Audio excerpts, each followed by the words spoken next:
Hi, I'm Joe Dante, and the Forbidden Worlds Festival has asked me to say a few words about Gremlins 2, the new batch, which is was considered by Warner Brothers the movie that ended the Gremlins franchise, which is kind of true. But I was asked by the studio after the success of Gremlins to immediately do a sequel.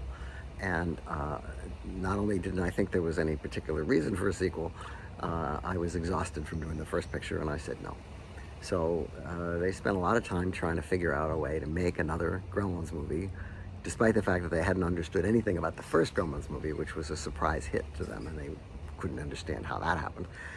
But finally, after a lot of expense and effort had been spared, and lots of writers writing things that didn't get shot, they finally came back to me and they said, well, we realize you must have had something to do with the first movie, so tell you what, if you'll give us another Gremlins movie this summer, we'll let you do whatever you want.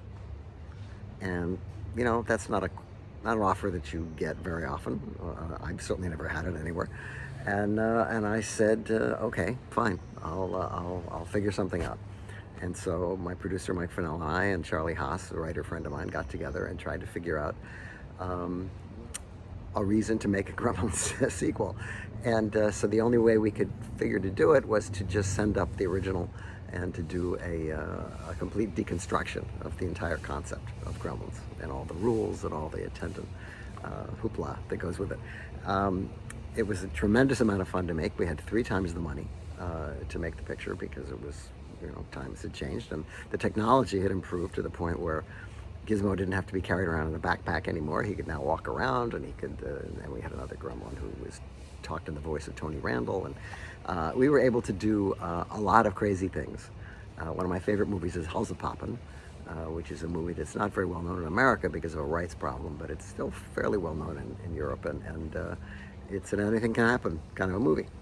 And when I was a kid, I used to watch the Mickey Mouse Club, and my favorite day was Anything Can Happen Day. And so I thought, well, I just want to make one of those anything can happen movies that people just don't know where it's going or how it's going to get there. Anyway, you'll see the result, which has come to be looked on with more favor over the years than it was originally. But it's one of my favorite movies, and it's obviously one of my most personal movies because I got to do whatever I wanted. So here it is, and hope you enjoy it after all these years.